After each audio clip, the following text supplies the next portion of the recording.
ಆತ 14 ವರ್ಷ ತಾಯಿ ಭಾರತಾಂಬೆಯ ಸೇವೆಯನ್ನ ಮಾಡಿದ ವೀರ ಸೇನಾನಿ. 3 ವರ್ಷ ಸೇವೆಯನ್ನ ಸಲ್ಲಿಸಿದ್ರು.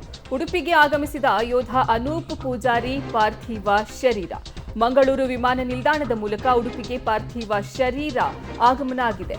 ಅಜ್ಜರಕಾಡು ಜಿಲ್ಲಾ ಸರ್ಕಾರಿ ಆಸ್ಪತ್ರೆಯಲ್ಲಿ ಕೆಲವೇ ಕ್ಷಣಗಳಲ್ಲಿ ಕುಂದಾಪುರ ತಾಲೂಕಿನ ಸ್ವಗ್ರಾಮಕ್ಕೆ ಈ ಪಾರ್ಥಿವ ಶರೀರ ರವಾನೆಯಾಗಲಿದೆ. ಉಡುಪಿಗೆ ಆಗಮಿಸಿದ ಯೋಧ ಅನೂಪ್ ಪೂಜಾರಿ ಪಾರ್ಥಿವ ಶರೀರ ಮಂಗಳೂರು ವಿಮಾನ ನಿಲ್ದಾಣದ ಮೂಲಕ ಉಡುಪಿಗೆ ಪಾರ್ಥಿವ ಶರೀರ ಆಗಮನ ಆಗಿದೆ. ಅಜ್ಜರಕಾಡು ಜಿಲ್ಲಾ ಸರ್ಕಾರಿ ಆಸ್ಪತ್ರೆಯಲ್ಲಿ ಇರಿಸಲಾಗ್ತಾ ಇದೆ. ಸೇನಾ ವಾಹನ ಕಂದಕಕ್ಕೆ ಬಿದ್ದು ಯೋಧರು ಹುತಾತ್ಮರಾಗಿದ್ರು. ಈ ಪೈಕಿ ಅವರ ಸ್ವಗ್ರಾಮಗಳಿಗೆ ಈ ಪಾರ್ಥಿವ ಶರೀರವನ್ನು ರವಾನಿಸುವಂತಹ ಕೆಲಸ ಆಗ್ತಾ ಇದೆ. ತಡರಾತ್ರಿ ಬೆಳಗಾವಿ ವಿಮಾನ ನಿಲ್ದಾಣಕ್ಕೆ ಆಗಮಿಸಿತು ಈ ಪಾರ್ಥಿವ ಶರೀರ.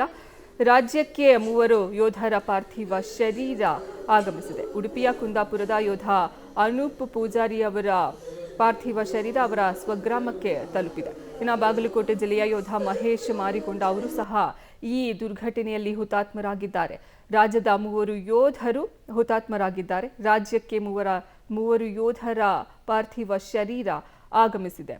ಇನ್ನು ಅನೂಪ್ ಪೂಜಾರಿ ಅವರ ಪಾರ್ಥಿವ ಶರೀರ ಅವರ ಸ್ವಗ್ರಾಮವನ್ನು ತಲುಪಿದೆ.